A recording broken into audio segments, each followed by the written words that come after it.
My name is Olga Neth, and I'm 29. I always thought love sounded like a small bell, ordinary, constant, easy to miss until it stops. That night, the bell stopped in a dining room that charged for water and sold bread like jewelry. Amanda had picked the restaurant. 11 of us circled a glossy table under a chandelier that pretended not to eavesdrop. Gold cutlery. Candlelight tall enough to throw judgmental shadows. I'd taken the seat nobody claimed. Between a cousin who still owed me 50 and an empty chair, the server kept pulling out like hope. My phone buzzed. A text from Daniel. Daniel, you good? Remember your boundary. Me. I'm fine. It's just a dinner. Daniel. Call me if you need an exit. Amanda rose with her glass like she was about to bless a marriage. The table stilled. Even the music dimmed to a hum behind clinking glass. She smiled with that honeyed mischief people reward because it looks expensive. To the family ATM, she said, chin tipped toward me. May she one day find a life. Someone laughed too hard. Then everyone did. My mother's laugh had a bright edge. My father's was lower, a rumble of complicity. An aunt I hadn't seen in 6 years covered her mouth while still giggling. Cousin Kyle said, "Damn, that's cold," while grinning at his water like it held a punchline. The server set down a plate. A fork chimed against porcelain. You could have slipped a confession into that moment and watched it sink. I nodded as if the room made sense, took a sip of wine I didn't want. The glass was cool and clean, like a lie that goes down easy.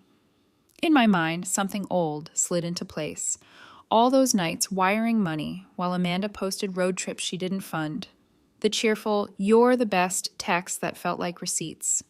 Every time my parents bragged about her independence, they looked at me as if I should be proud too, for making the illusion hold. I rose, smoothing my napkin like I was stealing a dress for weather. My heartbeat fell in line with the restaurant's low thrum. To the birthday girl, I said, matching her theater, who just lost her lease guarantor, her car payment, and next month's tuition. The room didn't gasp. It stopped. Laughter went silent with the perfect obedience of a trained dog. Somewhere, a spoon hesitated midair. I pushed my chair in. My hands didn't tremble. That surprised me. I walked out. The hallway smelled like truffle oil and lemon polish, like money trying to mask itself. Outside, the night air felt honest. I didn't run. I didn't cry. I unlocked my car and sat without turning the key. My phone lit up on cue, greedy with notifications. Amanda's name. Mom. Dad. Unknown numbers that were surely relatives sprinting to narrate the moment before I could. I opened 3 apps and turned the cogs I had installed for years, the ones they never noticed until they stopped. Within minutes, the lease termination email queued. The automatic car payment halted. The tuition reversal ticked through the portal with a red banner that liked to be seen. By the time I reached home, my living room felt like a witness. I kicked off my shoes and turned on one lamp, the kind of light that forgives. My phone vibrated like it had a nervous system. I let it. At 8:12 p.m., the lease email fired. Right after, the car payment bounced. The university portal flashed warnings like sirens. I had copied Amanda on all of it this time, not to be cruel, to be clear. The first messages were performance art. Amanda, what is going on? Amanda, this isn't funny. Amanda, answer me. Then the chorus arrived. Mom, Olga, what did you do? Answer. Dad, call me now. Cousin Erica, are you home? Maybe lock the door. I muted the family chat. It didn't feel triumphant. It felt quiet, as if someone turned down a radio I'd learned to live beneath. I made tea. I cleaned one corner of the kitchen as if surfaces could be absolved. At 9:07 a.m. the next morning, Instagram turned into a courtroom. Amanda posted a black square with white text. Betrayal always comes from the ones closest to you. 20 minutes later, imagine destroying your own family because you can't take a joke. Her friends hearted and yesed and sent halos around her name. Lila, Daniel's ex, who still followed half my relatives, added, "Money can't buy family." Amanda reposted it like a trophy. I laughed once, small, without teeth. Erica sent a screenshot of Amanda's DM. Amanda, Erica, do you think Olga's serious? Everything just shut down. My lease is gone. Tuition too. She's ruining my life. Erica, maybe talk to her yourself. That day, Amanda deployed silence-like strategy. She thought I'd stew, then cave, then apologize for being inconvenient. She didn't know I had reached a limit I couldn't name until I stood up in a room that sold water like status. Past 7:30 p.m., the dam cracked. 5 calls in a row. A text. You can't do this. Please call me. Please, Olga. The apartment's gone. My car is next. I'm not playing. You're ruining everything. Then the sudden pivot. I was joking. Not that deep. One line at dinner, and the classic trapdoor. Mom and Dad can't help. They thought you were taking care of it. You always have. How could you leave me like this? I typed nothing. I watched the bubbles rise and disappear. My kettle shrieked. I didn't. At 11:01 p.m., headlights cut across my front yard. I was already at the door. When I opened it, my mother dropped to her knees so fast the hallway rug buckled. My father's face was gray with a tired pride he couldn't hide.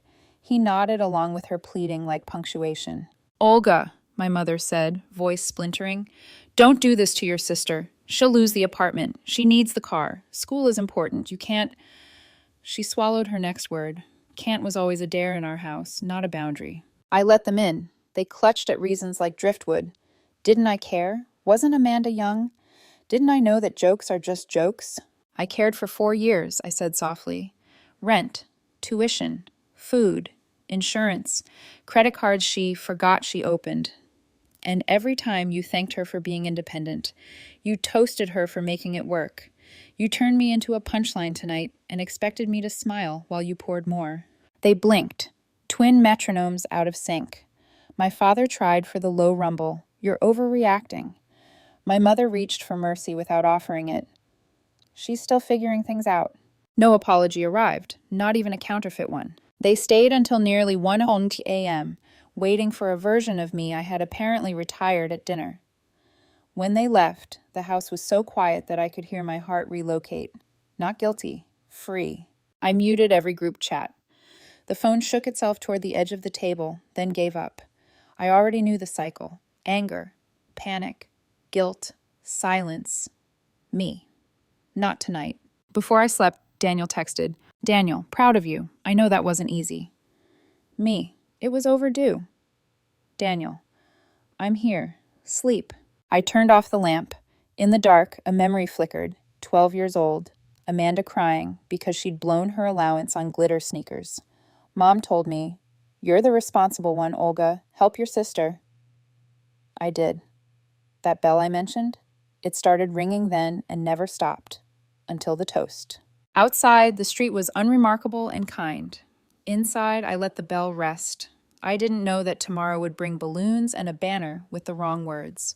I only knew that for the first time in a long time, I wasn't asking myself what they needed next. I was asking what I did. The next morning, the silence was almost polite. The kind of silence that sits across from you at breakfast, pretending it isn't waiting to bite. My phone lay face down on the counter, buzzing in soft, predictable waves. Calls, messages, voicemails, stacking like unpaid debts. Each one from my parents or Amanda or someone trying to mediate. I brewed coffee instead. Black, no sugar. My small act of rebellion was not answering. By mid-morning, the tone of the text had shifted from outrage to panic. Mom, you can't just do this. Dad, call me right now. Amanda. This isn't fair. I was kidding, Olga. Please fix this. Amanda. You've made your point. Now please, I'm begging. I scrolled once and set the phone down again. When I finally looked out the window, the neighborhood seemed untouched. Kids waiting for the bus, someone walking their dog. My world had cracked in half, and outside, nobody even noticed. There was something strangely comforting about that. I opened my laptop, logged into the accounts, and checked what I already knew. Amanda's payments, gone. Lease, terminated. School portal, flagged. I stared at the screen until the numbers blurred. This wasn't revenge. It was release. Around noon, Daniel called. His voice was calm, steady. Daniel, how are you holding up? Olga, lighter, which is terrifying. Daniel, that's what freedom feels like at first, like falling. He stayed quiet for a beat, then added, Daniel, don't answer their calls yet. Give them space to understand what no means. I nodded, even though he couldn't see me. That evening, the real storm began. First, Amanda's Instagram feed disappeared. Every photo, every caption gone. Then came her new post, a blurry mirror selfie with the caption, "Some people only love you when you're useful." I didn't react, but the comments were fast and cruel, friends defending her, a few relatives chiming in with emojis and half-truths. By 9 p.m., the messages took a new shape. Guilt, nostalgia, emotional blackmail dressed as affection. Mom, she's your sister. You can't erase family. Dad, you're punishing her for a mistake. Amanda, remember when we used to share clothes? When you helped me study? Don't let this be how we end. The words almost worked. Almost. Because for a split second, I remembered her as that little sister who fell asleep on my bed after movie nights, the one who used to hold my hand when thunderstorms hit. But then I remembered every bill, every late-night transfer, every lie wrapped in "thank you." At 11:01 p.m., headlights washed over the living room wall again. They came back. I was already standing in the hallway, barefoot, braced for another round of tears and excuses. When I opened the door, Mom was crying before I said a word. Dad looked exhausted, his face a mix of anger and pleading. "Olga," Mom began, her voice thin as tissue. "Please. She'll lose everything. Her apartment, her car, school, everything she's worked for." I wanted to ask what exactly she had worked for, but I bit it back. I wasn't cruel, just done. "I can't keep saving her," I said quietly. Mom shook her head like I'd just confessed a crime. "You don't mean that." But I did. Dad's tone turned practical. "If you stop now, she'll have to withdraw from classes. You're not just hurting her, you're hurting us." There it was, the real truth. It was never just about Amanda. It was about the structure I upheld, the fragile ecosystem built on my reliability. "Do you even hear yourselves?" I asked. "You're angry because you lost your safety net, not your daughter." They froze, as if I'd spoken a language they didn't understand. I motioned toward the couch. "Sit down, please." For the first time, they listened. "I've been helping Amanda for 4 years," I began. "Rent, tuition, food, insurance, credit cards she pretended didn't exist. You both praised her for being independent. You toasted her tonight for being successful. But it was my bank account keeping her alive." Mom wiped her face, staring at the carpet. "She's young, Olga. You've always been stronger. That's not her fault." I almost laughed. "Exactly. You raised her to believe that I'd always catch her, that she doesn't have to learn." Dad crossed his arms. "You're making this bigger than it is." My voice broke, not from weakness, but from years of being unheard. "That's the problem, Dad. You always say that. Every time she messes up, it's not that big a deal. But every time I say I'm tired, I'm the problem." They didn't argue, not right away. They just sat there, letting the weight of my words fill the room. The silence stretched long enough to feel like progress, until Mom spoke again. "She's still figuring things out," she whispered, almost pleading. That sentence hit me like déjà vu, because I'd heard it before, when Amanda crashed my car at 17, when she maxed out my credit card by accident, when she missed rent. Every time, that line was their shield, and I was the one bleeding behind it. I stood up, then let her figure it out. Mom flinched. Dad's jaw tightened. Neither said another word. They stayed until nearly 1:02 a.m., hoping I'd cave. I didn't. When they finally left, the night air carried the scent of rain that never came. I locked the door behind them and leaned against it. For the first time in years, I didn't feel like the villain for saying no. I felt human. The next morning, my phone was a battlefield. 42 missed calls, dozens of unread messages. I didn't open a single one. Instead, I muted every group chat, family, cousins, even the one labeled Neth Household. My phone went still, like an animal playing dead. At noon, Daniel called again. "Daniel, how's the silence treating you?" Olga, "Peaceful and lonely." Daniel, "They'll confuse silence with surrender. Don't let them." I nodded again, whispering, "I won't." That night, I sat on the couch with the lights off, scrolling through old photos I hadn't deleted yet. Amanda at her high school graduation, Amanda at the lake, Amanda holding the keys to her first apartment that I co-signed. Every image had my fingerprints somewhere in the background. I didn't cry.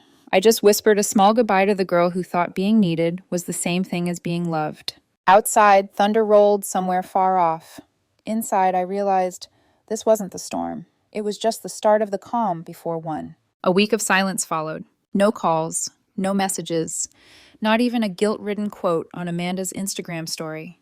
It was eerie, the kind of quiet that felt planned. Part of me wondered if they'd finally understood. The rest of me knew better. Then, one Wednesday afternoon, my phone buzzed with a single text from Mom. Mom, hey, sweetie, we're having a little family gathering tonight. Just close ones. It's about you. Please come after work. No drama. It's important. No drama. That phrase should have been a red flag, but curiosity is a dangerous hope. By 6:30, I was parked in front of their house, the same house that had felt like home once, before the dinner, before the toast. A string of balloons bobbed at the mailbox. The porch light glowed like an invitation too confident to be questioned. Inside, laughter spilled from the living room. The scent of sheet cake frosting and dollar store candles hung in the air. And then I saw it. A glittery banner stretched across the wall. World's best daughter. For a second, I thought they'd lost their minds. Amanda was there, in a new outfit, looking impossibly put together for someone who'd just lost her apartment. My parents were radiant, smiling too much, their expressions strained with a brand of optimism that smelled like strategy. Aunts, cousins, even Kyle were there. Everyone acted like we were the picture of unity. "Olga!" Mom exclaimed, pulling me into a hug. "We've missed you, sweetheart." Dad clapped me on the shoulder. "Good to see you, kiddo." Amanda's smile didn't reach her eyes. "You actually came," she said softly. "Apparently it's about me," I replied, forcing a smile. Mom guided me to the couch. "Sit. We wanted to do something nice. No tension, just family." There was a table of snacks, cheap sparkling cider, and a cake with pink frosting that read "Thank you for everything." Someone handed me a silver gift box. Inside was a white t-shirt with red block letters. Reliable, resourceful, real. I laughed once under my breath. "Wow, that's subtle." Mom beamed. "We thought you'd like it. And this?" She handed me a framed photo of us from 5 years ago, before everything cracked. "Remember that beach trip?" I nodded. "Yeah, before Amanda crashed my car and I covered the deductible." The room stiffened for half a heartbeat before Mom let out an airy chuckle, always teasing. For a while, the evening held its shape. They asked about my job, and for once they listened, or at least pretended to. No interruptions, no side eyes.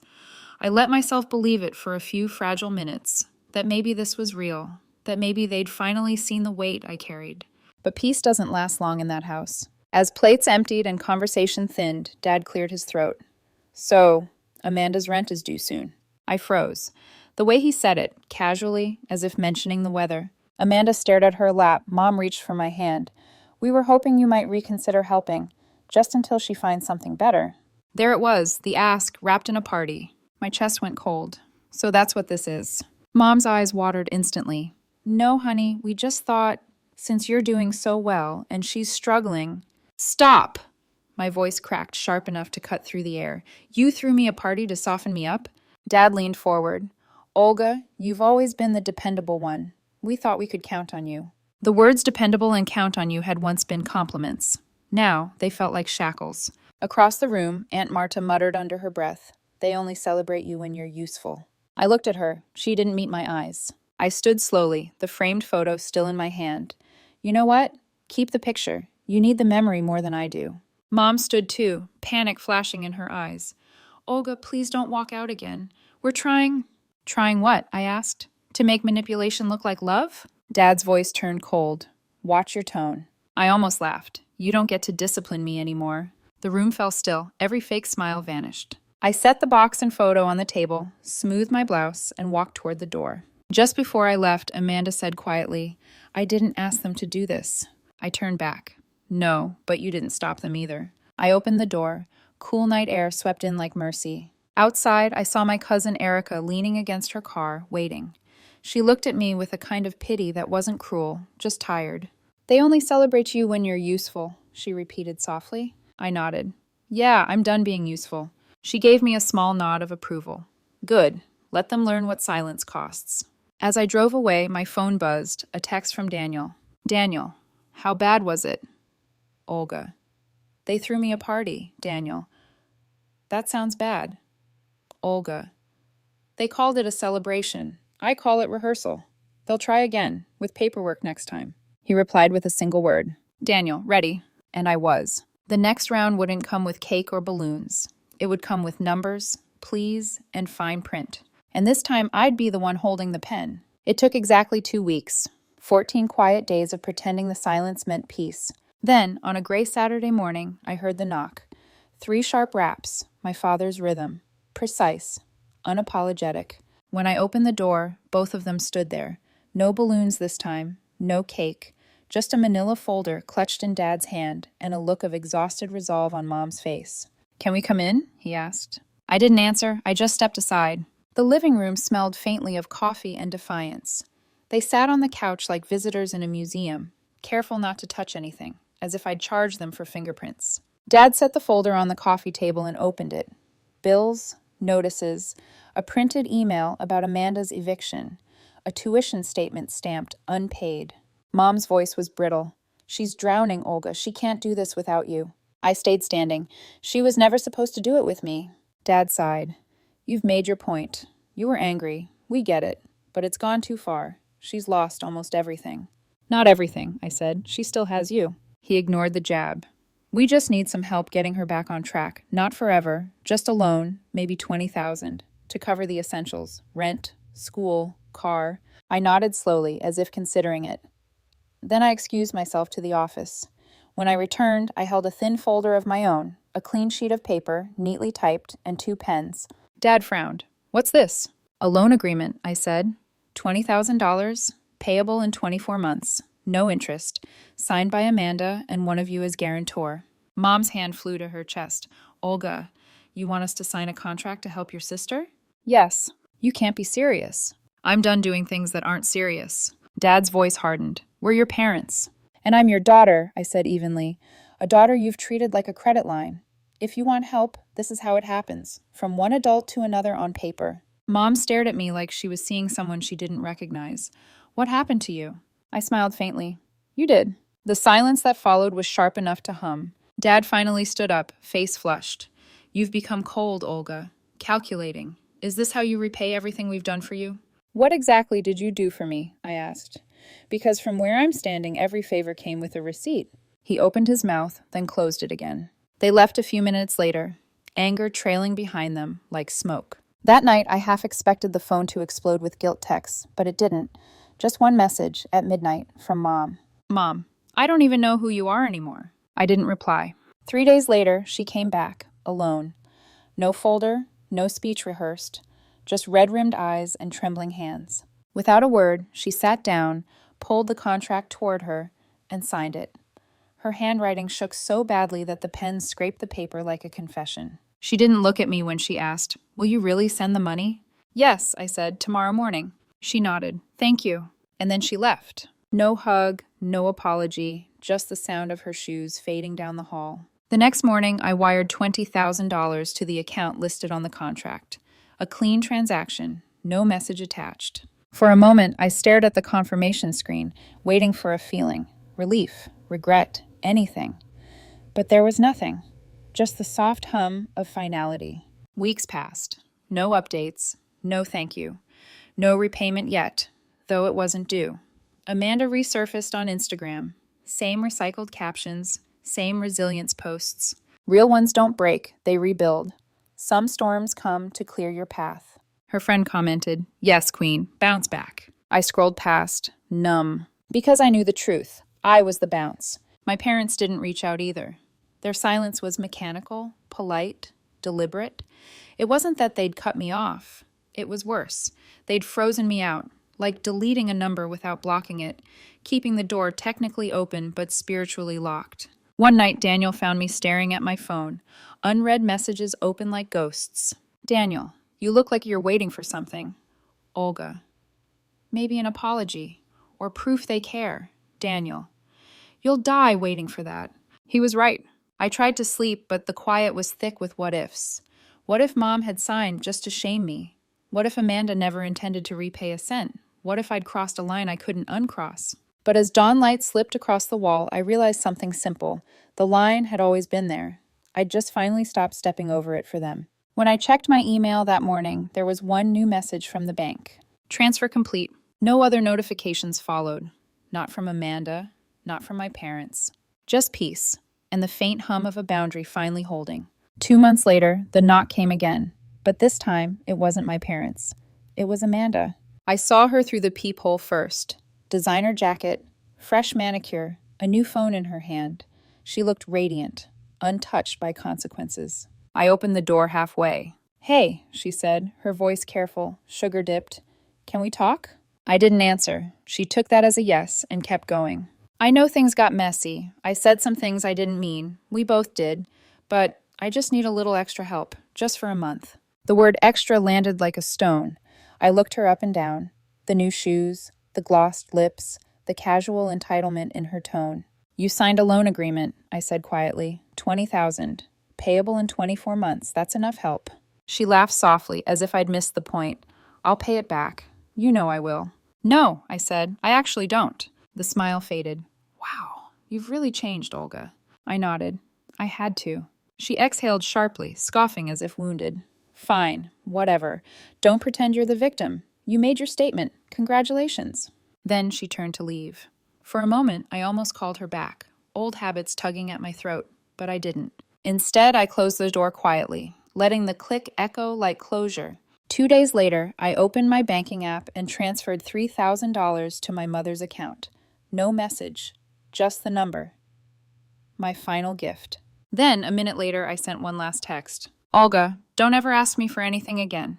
It took her exactly an hour to reply. "Mom, thank you. That was kind.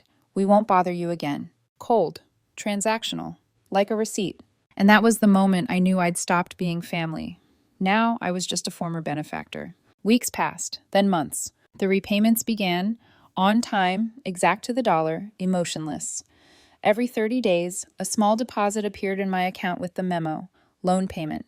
No notes, no apologies, no warmth. Just business. Amanda's social media stayed loud and glittering. Photos with captions like, "Strength is silent. Some of us rebuild from ashes." Unbothered. I didn't scroll anymore, but sometimes, late at night, curiosity pricked like an old scar, and I'd peek. Same pattern, same lies, different filters. Erica and I spoke occasionally. One evening she called while I was making dinner. "You're not going to like this," she warned. "But Mom told Aunt Marta that your mom said they don't talk about you anymore, like you don't exist." I stirred the pot in silence. "I guess that's one way to rewrite history." "Does it bother you?" she asked. I thought for a moment. "It used to. Now it just sounds peaceful." She chuckled sadly. "You're stronger than the rest of us." I smiled. "No, just finally honest." After the call, I sat at the table, staring at the small vase of wilting lilies Daniel had bought me. The house was quiet, not lonely, but still. For once, the quiet didn't feel like punishment. It felt earned. Sometimes I replayed that dinner in my mind, the clink of Amanda's glass, the laughter, the echo of family ATM. And every time, the memory changed shape. It stopped hurting. It started teaching. That night, Daniel came home late from work. He wrapped his arms around me, resting his chin on my shoulder. "Daniel, you look lighter." "Olga." I stopped expecting love from people who only respect transactions. He kissed my temple. "That's growth." I smiled faintly. "It's grief too." He didn't argue. He just held me tighter. Months later, the final payment arrived, exact to the cent. No note, no signature, just a number in my account. And with that, the story of my family ended. No fireworks, no apologies, just silence, the kind that doesn't ache anymore. I archived every old message, deleted the family chat, moved the contract into a folder labeled Closed Accounts. Then I walked outside, barefoot, into the dawn. The air was cold and clean. For the first time, I felt the difference between alone and free. I didn't need revenge. I didn't even need forgiveness. All I wanted was peace. And finally, I had it. No more roles, no more guilt, no more trying to earn love that was never real. If this is what the end of family looks like, at least it's honest. And sometimes honesty is the closest thing we ever get to home.